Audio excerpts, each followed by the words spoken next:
ನಾನು air pack ಮಾಡ್ಕೊಳ್ತಿದ್ದೀನಿ ಅಗಸೆ ಬೀಜದಲ್ಲಿ. ಅಗಸೆ ಬೀಜ ಮತ್ತು ನೀರು ಎರಡು ಮಿಕ್ಸ್ ಮಾಡಿ ಒಲೆ ಮೇಲೆ ಇಟ್ಟು ಅದನ್ನು ಚೆನ್ನಾಗಿ ಕಾಯೋ ಥರ ಮತ್ತು ಜೆಲ್ ಫಾರ್ಮೇಟ್ ಥರ ಆಗಬೇಕು. ಆ ಜೆಲ್ ಫಾರ್ಮೇಟ್ ಥರ ಆಗಿದಾದಮೇಲೆ ನೋಡ್ತಿರ್ಬೋದು, ಅದು ಜೆಲ್ ಫಾರ್ಮೇಟ್ ಆಗೋದಕ್ಕೆ ಒಂದು ಮಿನಿಮಮ್ ಒಂದು 10 ಮಿನಿಟ್ಸ್ ಆದರೂ ಬೇಕಾಗುತ್ತೆ. ಸೊ ಅದು ಅವಾಗವಾಗ ತಿರ್ಸ್ಕೊಡ್ತಾ ನೋಡ್ತಾ ಇರಬೇಕು, ಗಮ್ ಥರ ಆಗಿದೆಯಾ ಏನು ಅಂತೇಳಿ. ಸೊ ನೊರೆ ಥರನೂ ಬರುತ್ತೆ, ಅದು ಜೆಲ್ ಫಾರ್ಮೇಟ್ ಆಗಿದೆ ಆ ಥರ ಬರುತ್ತೆ. ಸೊ ಸ್ವಲ್ಪ ಬರ್ತಿದೆ, ನೀವೇ ನೋಡ್ಬೋದು ಅದನ್ನು ಹಾಗೆ ತಿರ್ಸ್ಕೊಟ್ಬಿಟ್ಟು ಮತ್ತು ಇನ್ನೂ ಸ್ವಲ್ಪ ಹೊತ್ತು ಬಿಟ್ಟರೆ ಜೆಲ್ ಫಾರ್ಮೇಟ್ ಥರ ನೊರೆ ಥರ ಎಲ್ಲ ಬರುತ್ತೆ ಮೇಲೆಗಡೆ. ಆಗ ನಮಗೆ ಗೊತ್ತಾಗುತ್ತೆ ಇದು ಕರೆಕ್ಟಾಗಿ ಆಗಿದೆ, ಜೆಲ್ ಫಾರ್ಮೇಟ್ ಥರ ಆಗಿದೆ, ಕನ್ಸಿಸ್ಟೆನ್ಸಿ ಕರೆಕ್ಟಾಗಿದೆ ಅಂತೇಳಿ. ಸೊ ನೀವೇ ನೋಡ್ತಿರ್ಬೋದು, ನೆಕ್ಸ್ಟು ನೊರೆ ಥರ ಬರುತ್ತದೆ. ಸೊ ಈಗ ಗೊತ್ತಾಗುತ್ತೆ ನೋಡಿ, ಸ್ಪೂನಲ್ಲಿ ಎತ್ತಿದ್ರೆ ಗೊತ್ತಾಗುತ್ತೆ ಗಮ್ ಥರ ಆಗಿದೆ. ಸೊ ಈಗ ಆಫ್ ಮಾಡಿ ಒಂದು 10ರಿಂದ 15 ನಿಮಿಷ ತಣ್ಣಗೆ ಹಾಕಿದಾದಮೇಲೆ ಅದನ್ನು ಸಿಗ್ರಿಗೇಟ್ ಮಾಡ್ಕೊಳ್ಬೇಕು.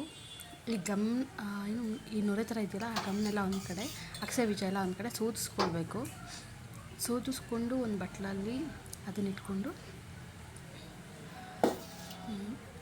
ಇಟ್ಕೊಳ್ಬೇಕಾಗತ್ತೆ. ನೋಡ್ತಿರ್ಬೋದು ನೀವು ಅಗಸೆ ಬೀಜ ಮತ್ತು ನಾನು ಅದು ಜೆಲ್ ಸಪ್ರೇಟ್ ಮಾಡಿಕೊಂಡು ಆ ಜೆಲ್ನ ನಾನು ತಲೆಗೆ ಹಚ್ಕೊಳ್ತಿದ್ದೀನಿ. ಅದು ನಮಗೆ ಫ್ರೀಝಿ ಆಗಿತ್ತು ನನ್ನ ಹೇರು.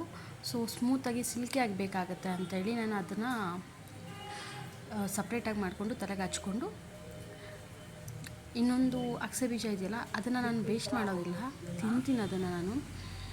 ನನಗೆ ಬಿಸಾಕೋದಕ್ಕೆ ಅಷ್ಟೊಂದು ಇಷ್ಟ ಆಗಲಿಲ್ಲ ಅದು ಅಗಸೆ ಬೀಜ. ನಮಗೆ ಅದು ತುಂಬ ಒಮೆಗಾ ಫ್ಯಾಟ್ ಇದೆ ಅಂತ ಹೇಳ್ತಾರೆ.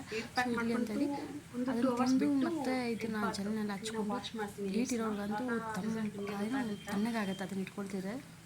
ಹೀಟ್ ಬಾಡಿಯವರು ಖಂಡಿತವಾಗ್ಲೂ ಟ್ರೈ ಮಾಡ್ಬೋದು. ಮತ್ತು ಅದನ್ನು ಬಿಟ್ಟು 2-3 ಅವರ್ಸ್ ಆದಮೇಲೆ ಸ್ನಾನ ಮಾಡಿ, ಅದಾದಮೇಲೆ ಆಫ್ಟರ್ ಬಾತ್ ನೋಡ್ತಿರ್ಬೋದು ನನ್ನ ಹೇರ್ಸು ಎಷ್ಟು ಸಿಲ್ಕಿ ಆಗಿದೆ, ಫ್ರೀಝಿ ಇತ್ತು, ನನಗೆ ಬೇಜಾರಾಗ್ತಿತ್ತು.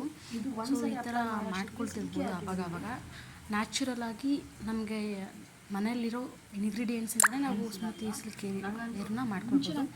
ಸೊ ಬೋಟಾಕ್ಸ್ ಅದೇ ಥರ ಏನು ಬೇಕಾಗೇ ಇರೋದಿಲ್ಲ. ಎಮರ್ಜೆನ್ಸಿ ಮಾಡಿ ನಾವೆಲ್ಲರೂ ಫಂಕ್ಷನ್ಗೆ ಹೋಗಬೇಕು, ನಮ್ಮ ಹೇರ್ಸ್ ಸಿಲ್ಕಿಯಾಗಿ ಚೆನ್ನಾಗಿ ಕಾಣಿಸ್ಬೇಕು ಅಂದರೆ ತಕ್ಷಣ ಇದನ್ನು ಮಾಡ್ಕೊಳ್ಬೋದು, ಚೆನ್ನಾಗಿರುತ್ತೆ. ನೀವು ಒಂದ್ಸರಿ ಟ್ರೈ ಮಾಡಿಬಿಟ್ಟು ಹೇಳಿ ಯಾವ ಥರ ಇರುತ್ತೆ ಅಂತೇಳಿ. ಸೊ ನಾನು ಮುಂಚೆ ಏನೇನು ಮಾಡ್ಕೊಳ್ತಿದ್ದೆ ಟಿಪ್ಸು ಅದನ್ನು ಮತ್ತೆ ನಾನು ರೀಫಾಲೋ ಮಾಡ್ತಿದ್ದೀನಿ ನನ್ನ ಲೈಫಲ್ಲಿ ಆಫ್ಟರ್ ಎ ಬೇಬಿ.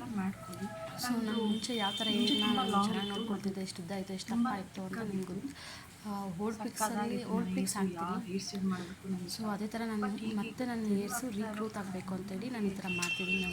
ನಾನು ಅದೇ ಟಿಪ್ಸ್ನೇ ನಾನು ಫಾಲೋ ಮಾಡ್ತಿದ್ದೀನಿ ವಾಪಸ್ ಮತ್ತೆ. ಸೊ ಅದನ್ನೆಲ್ಲ ನಾನು ನಿಮ್ಮ ಜೊತೆ ಶೇರ್ ಮಾಡ್ತೀನಿ, ನೋಡಿ ಟ್ರೈ ಮಾಡಿ ನೀವೂ. Thank you.